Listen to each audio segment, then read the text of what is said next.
to go to the steelworks, we usually go straight down. But they've blocked all that off to make us come up here.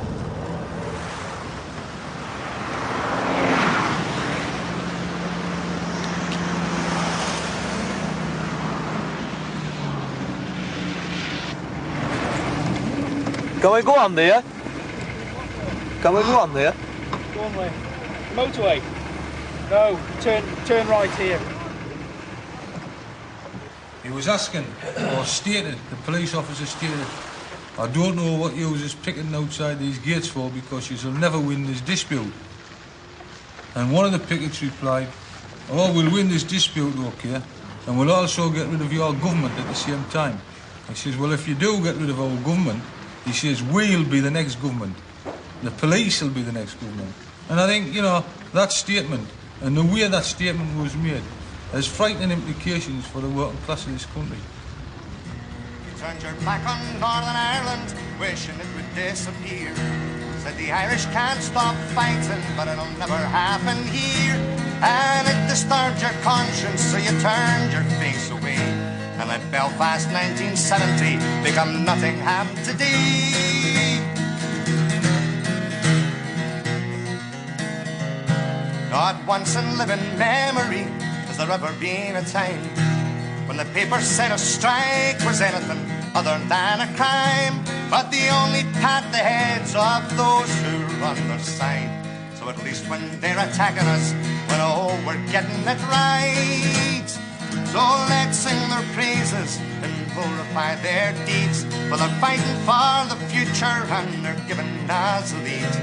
There's no point in complaining, things are moving to the right, and then attacking those who're prepared to make a fight.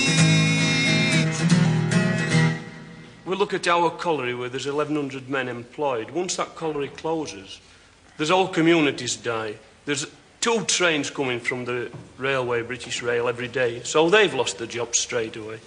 With the steel industry, with 300 tonnes of steel goes into our colliery every day to be used. We've also got the ancillary work, such as engineering works in his own vicinity, which will lose out. They'll not have work. So when we attack a mining community, we attack a lot more people besides. And I believe it's time people did realise this. Mr McGregor's not just going to close our collieries, he's going to close a hell of a lot more work down in this country. Well, actually in Woomble, it's in Tony Pit village like Cottonwood is, which is only 1.5 miles from where I live. And I think people in Yorkshire would have been through Cottonwood. They know that Pit starts at one end and school's at other, and it is just a street actually through Cottonwood. And we've heard that school is closing as well. And same as gentlemen have said, what good are their homes, what they've bought? Who wants to buy an home in a mining community where there's just no work? And there seems to be no prospect of getting work. Why should we have to move in here? Well, this is it. We're not industrial gypsies, are we? I don't want to move. No. I was born and bred there. Why should I have to uproot myself? That man is 72 years of age. My husband's 40. He hopes to work till he's 65. And that man's not going to tell him he's got to finish at 40.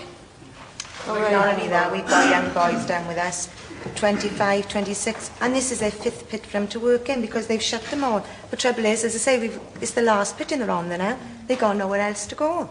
I mean, at 25, 26, you can't chuck them on the scrappy.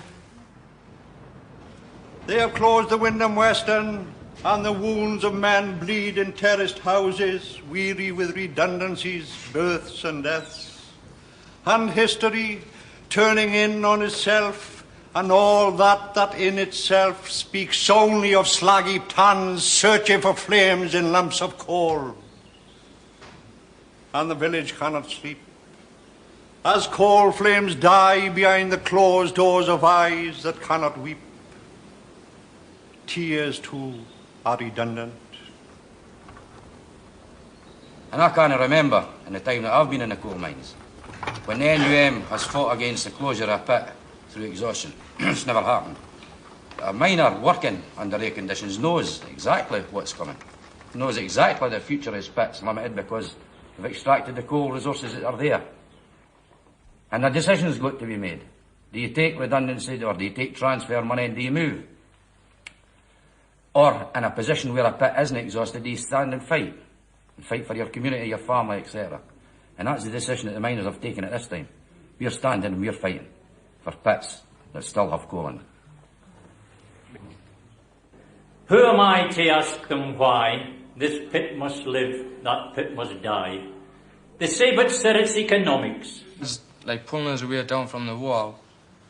Some of my comrades like to try to pull us back, like anyhow the place like got all of us, started hitting us on top of the wall and like back me head and that like with the truncheons. They got us down the side of the wall.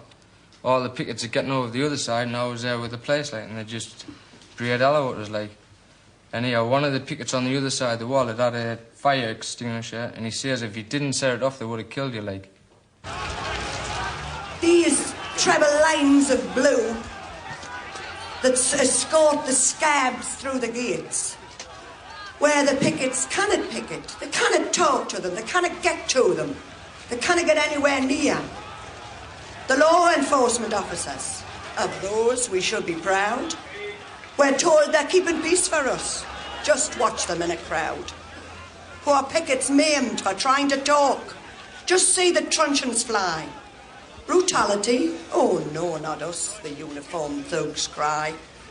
Those fine police, they stand there, like vultures ready to pounce, waiting to cush and kick and throttle each eager for his bloody ounce. Brave constables dealing out justice, remembering heavy pay packets, mixing among us, cause plenty of rest, wearing their NCB jackets. So this is the kind of things you want to be filming. So police state this.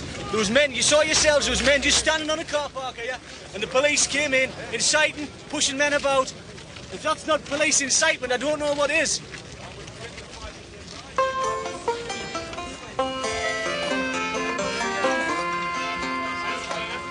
If there's anyone there has a moment to spare and can give undivided attention, I'd be grateful if you'd give a minute or two and consider some points I would mention. There are slanderous tongues always ready to wrong and murder the fine reputation of the lads with big feet who by pounding the beat are protecting the peace of the nation. There are short-sighted folks who insist that these blokes are just uniformed masters of thuggery. There can be no dispute if they didn't put the boot in the country would all go to buggery.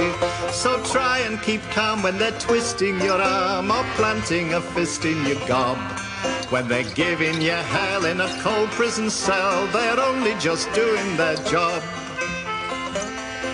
When Hitler and co. were running the show, assisted by Germany's coppers, if a nose was too big or a mind was too active, its owner was sure of the chopper.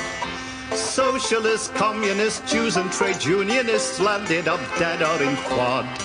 And the police were in there, of course, doing their share. Oh, but they were just doing their job. If you're black or just brown, if you're jobless and down, if you speak for a world which is saner, if you stand up and fight for what's yours by right, if you're an anti-nuclear campaigner, remember the chap in the comical hat is one of humanity's crosses. Wherever there's trouble, whatever the struggle, he'll be on the side of the bosses.